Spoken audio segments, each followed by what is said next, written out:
প্রিয় নবী হযরত মুহাম্মদ সাল্লাল্লাহু আলাইহি ওয়াসাল্লাম বলেছেন, আমার উম্মতেরা তিনটি পাপের শাস্তি দুনিয়াতেই পাবে, কারণ আল্লাহ তাআলা এই তিনটি পাপের শাস্তি দেওয়ার জন্য হাসর পর্যন্ত অপেক্ষা করবেন না। তাই দুনিয়াতে তাদের এই তিনটি পাপের শাস্তি দেওয়া হবে। প্রিয় দর্শক, সেই তিনটি পাপ আসলে কি সেটা আমাদের সকলের জানা উচিত। আল্লাহর জাহান্নামকে যদি বিশ্বাস করেন তাহলে অবশ্যই এই ভিডিওটি সম্পূর্ণ দেখবেন। প্রিয় দর্শক, প্রথম গুনাহটি ঈমানদাররাই বেশি করে থাকে।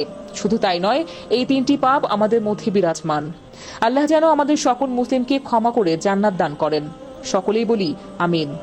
আল্লাহ বলেছেন, তোমরা তোমাদের পাপকে গোপন করো এবং গোপনে আমার কাছে তওবা করো, আমি গোপনেই তোমাদেরকে ক্ষমা করে দিব। অবশ্যই সকলে বেশি বেশি করে তওবা করবেন। তো চলুন বেশি কথা না বলে শুরু করি আজকের ভিডিওটি। অবশ্যই ভিডিওটি শেয়ার করবেন যেন আপনার অন্যান্য মুসলিম ভাই ও বোনেরা এই তিনটি পাপ কাজ থেকে নিজেদেরকে হেফাজত করতে পারে।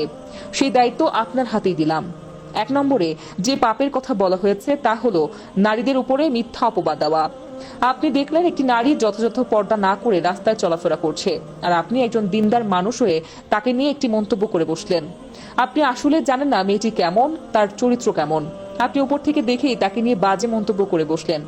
ভুলেও এই কাজটি কখনোই করবেন না। মনে রাখবেন, কোনো নারীকে চরিত্রহীন বলার আগে 100 বার চিন্তা করবেন।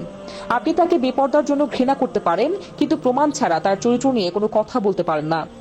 ইসলাম আপনাকে সেই অনুমতি দেয়নি। আপনি চাইলে মুখ দিয়ে একটি বাজে মন্তব্য করতে পারেন, কিন্তু সেই নারী যদি তেমন চরিত্রের না হয় তাহলে এর শাস্তি আপনি দুনিয়াতেই পাবেন।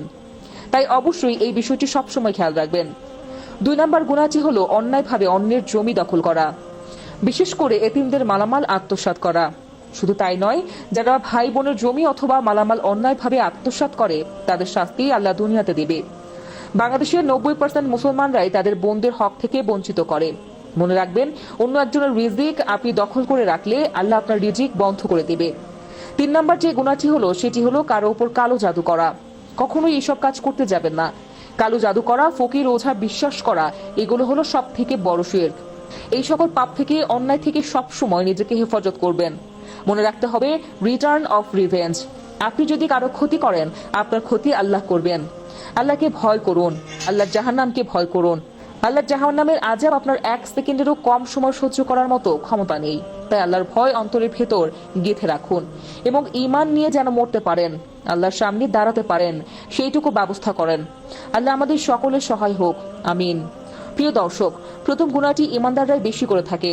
শুধু তাই নয়, এই তিনটি পাপ আমাদের মধ্যে বিরাজমান। আল্লাহ যেন আমাদের সকল মুসলিমকে ক্ষমা করে জান্নাত দান করেন। সকলেই বলি আমিন। আল্লাহ বলেছেন, তোমাদের পাপকে গোপন করো এবং গোপনে আমার কাছে তওবা করো, আমি গোপনে তোমাদেরকে ক্ষমা করে দিব। তা দর্শক, এই গুনাহ বা পাপ থেকে আল্লাহ আমাদেরকে দূরে রাখুন, আমিন।